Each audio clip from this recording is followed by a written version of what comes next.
The trade deficit in the recently concluded fiscal year has touched 1,454 billion rupees. In comparison to the previous fiscal year, export dropped by 21%, while import was limited to 16%. Trade experts say the government's attempt to save foreign exchange by curbing imports nearly suffocated the country's economy in the last fiscal year. Good morning, I'm Abheudaya Shrestha, and these are the headlines of the hour. Water of the Tino River exceeds the danger level due to incessant rainfall. Authorities urge people to take necessary precautions against possible risks of floods, landslides and inundation. Chairperson of CPN-UML, KP Sharma Oli says Home Minister Naran Kaji Shrestha's irresponsible acts have crossed the limit. Demands to make public details of those involved in the latest gold scam. The Election Commission of Pakistan issues a new non-bailable arrest warrant for former Prime Minister Imran Khan. Cricketer turned politician Khan denies allegations filed against him. And Colombia blanks South Korea 2-0 in the FIFA Women's World Cup. New Zealand currently playing against the Philippines. Switzerland up against Norway later today. The water levels of rivers and streams in Inrupandihi, Palpa, Novalparasi and Putan have increased due to incessant rainfall.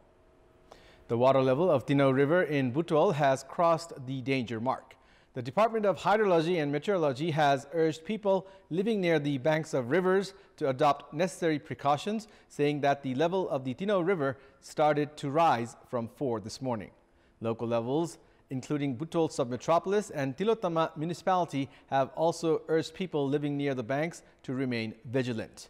Meanwhile, 2 people who were trapped in the Tino River in Butwal have been rescued. The 2 individuals went into the Tino River in Majua, Butwal for fishing and in search of firewood, were rescued by police and local residents. Meanwhile, the Palpa road section under the Palpa Gulmi and Kaligandiki corridor along the Siddhartha Highway has been obstructed due to landslide caused by incessant rainfall. A huge landslide at headbox of the Siddhababa road section in Tino Rural Municipality 3 along the Siddhartha Highway has obstructed flow of traffic. Police have informed that it will take some time to clear the debris.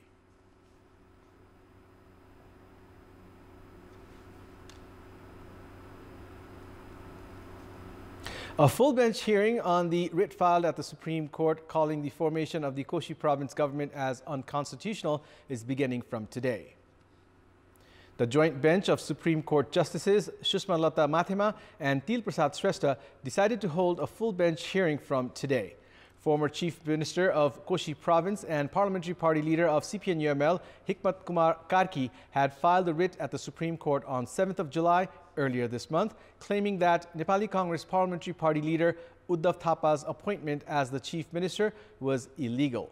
Karki has demanded to scrap the province governor's decision of making Thapa the Chief Minister and appoint the leader of the parliamentary party of the largest party as the Chief Minister as per Article 168 of the Constitution. Saying that Province Assembly Speaker Baburam Gautam has issued his vote for the formation of the province government, Karki has made Province Governor Parshuram Khapung, Chief Minister Uddhav Thapa and Speaker Gautam as defendants. A single bench of Justice Sapna Pradhan Malla, held on 12th of July, had issued an interim order to the Thapa-led province government not to take decisions that may have long-term consequences. The Election Commission has stated that preparations are being made to take action against 2,400 candidates who have not turned in their election expenses for the elections of the House of Representatives and the provincial assemblies held last November. The Commission is also to issue a fine of 15,000 rupees to each candidate who has failed to submit the election expenses. There were a total of 5,562 candidates in the previous elections of the House of Representatives and the provincial assemblies. There is a legal provision that the candidates should turn in the details of their election expenses at the Office of the Election Commission within 35 days after the conclusion of the elections. After 2,400 candidates did not make public their election expenses even after a lapse of almost 9 months, the Commission is preparing to take action against them as per law. The Commission has said that the candidates will be given a period of 35 days to submit their election expenses along with a fine. However, if the election expenses are still not turned in within the stipulated time, the Commission has decided that the person would not be able to file for candidacy in the next election. The highest number of candidates who have not submitted their election expenses are 504 independent candidates. Likewise, 59 candidates from Rashtriya Prajatantra Party, 43 from Hamro Nepali Party, and 40 from Rashtriya Swatantra Party have not made their election expenses public as of yet. Prime Minister Pushpa Kamal Dahal and the Constitutional Council have both flouted the constitution requirement of recommending candidate for the post of Chief Justice 1 month ahead of the retirement of the incumbent Chief Justice. Incumbent Chief Justice Hari Krishna Karki is retiring on 5th of August based on age limit. However, the Prime Minister and the Constitutional Council have yet to recommend a candidate to take the post once Karki retires. This, legal experts have said, is a defiance of the Constitution. They added that legal actions must be incorporated in the Constitution against members of the Constitutional Council who fail to abide by the constitutional provisions. The Council includes the Prime Minister, Speaker, Deputy Speaker, Chairperson of the National Assembly, Chief Justice, and Leader of the main opposition party. Positions of 6 justices are currently vacant at the Supreme Court. Prime Minister Pushpa Kamal Dahal is in Italy at the moment to attend a United Nations event. This means the next meeting of the Council is uncertain for the time being, despite just 2 weeks remaining before Karki retires from the Supreme Court. In our Public Voice segment, we had asked people in several provinces, how is the quality of service for childbirth at their local health centers? Let's take a look at what they had to say.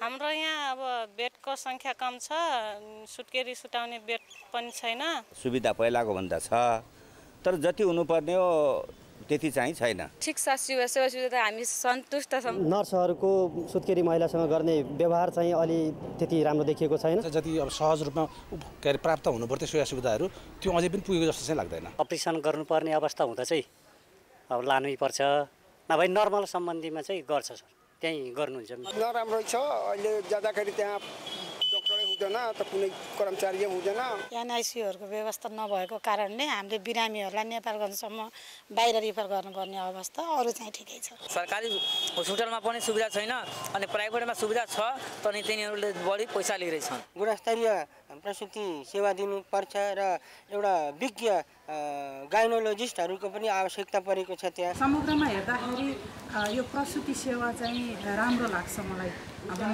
वेलिङ नगरपालिकामा अहिले चाहिँ धेरै सजिलो छ हाम्रो छोरीबुहारीहरुलाई हाम्रो पालाको जस्तो छैन नानी भएछ त त्यसमा धेरै राम्रो ट्रिटमेन्ट भयो नर्सहरु धेरै आइथ्यो स्क्रे गराउनु चेकअप गराउनु मात्रै औषधि लेख्छ त्यो चाहिँ राम्रो लाग्यो मलाई अहिले हाम्रो यो जिल्ला अस्पतालको राम्रो सेवा सुविधा छ अब सुत्केरीको लागि पनि एकदम राम्रो खानापिनाको व्यवस्था पनि छ सेवा पनि राम्रो दिनुभएको छ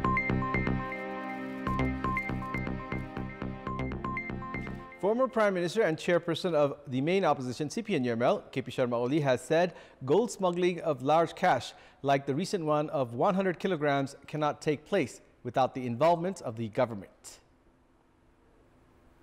Oli made the remark as he spoke with the media upon arrival from Cambodia last night. He also expressed frustration over Home Minister Narankaji Shrestha and questioned if Shrestha was involved in the smuggling. Oli also urged the Home Minister to speak cautiously. अत्यन्तै अनैतिक क्रियाकलाप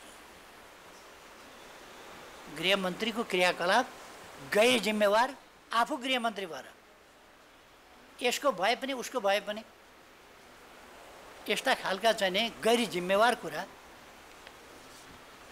गरेर हिँड्ने गृह मन्त्री जस्ताहरूलाई सोध्न चाहन्छु के छोप्न खोजिदैछ तर म पनि भन्न चाहन्छु अबको समयमा कुनै वन होस् कि वनका छेउछाउ होस् कि कहीँ होस् कसैले पनि यस्ता काम गरेछ भने अब छोडिनेवाला छैन यो सुन काण्डको सिलसिला अन्तिमसम्म नपुर्याइकन हामी पनि छोड्दैनौँ During his Cambodia stay, Oli held parleys with Sri Lanka's former President Maithripala Sirisena and Nigerian former President Jonathan Goodluck. Oli had traveled to Cambodia to observe Sunday's election. The private sector has said that the monetary policy unveiled by the Nepal Reserve Bank is not in a position to mobilize the business sector of the country.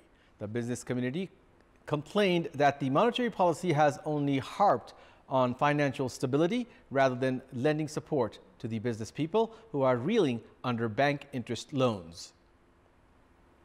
The three umbrella organizations of the private sector, Federation of Nepalese Chamber of Commerce and Industry, Nepal Chamber of Commerce, and Federation of Nepalese Industries issued a joint statement yesterday, citing that the new monetary policy has not embraced the suggestions given by the three entities. The three organizations have said that the tight monetary policy would further aggravate the crisis-ridden business sector. The private sector is also apprehensive towards the provision that the central bank should start monitoring of big loans on its own. Even as the central bank has slashed the policy rate to 6.5% from the existing 7.5%, the decision not to amend the interest on loan and deposit has irked the private sector. Despite claims by the central bank that it has introduced a liberal monetary policy, the private sector has termed the policy rigid in general. The trade deficit in the just concluded fiscal year has touched 1,454 billion rupees. A report published by the Department of Revenue has stated that the country in the past fiscal year imported goods worth 1,611 billion rupees, while at the same time the export stood at 157 billion rupees. In comparison to the previous fiscal year, export dropped by 21%, while import was limited by 16%. The foreign trade in the past fiscal year has stood at just over 1,768 billion rupees, which in comparison to the previous fiscal year is 16.58% less. It's time now for our segment Public Pulse, where you text us with your opinion. Public Pulse. Here's the question. Why does the problem of sewage management in urban areas occur repeatedly? Your options are A, mismanaged urbanization, B, encroachment of rivers and streams, and C, short-sighted policy. The voting is on. Type NEWS, select your option A, B, or C, and send it to 34001 to share your opinion with us. And it's time now for the international updates. The Election Commission of Pakistan issued a new arrest warrant for former Prime Minister Imran Khan. Pakistan's Election Commission has issued a non-bailable arrest warrant for former Prime Minister Khan, the latest in a series of legal hurdles facing the cricketer-turned-politician. Khan was arrested in May earlier this year by Pakistani authorities in connection with a corruption case which sparked deadly unrest across the country. He was released on bail within days. It was not immediately clear which charge the Election Commission's order related to and whether police would act on the warrant. Khan has faced a magnitude of charges in different institutions and courts since his ouster, including graft, murder, and sedition.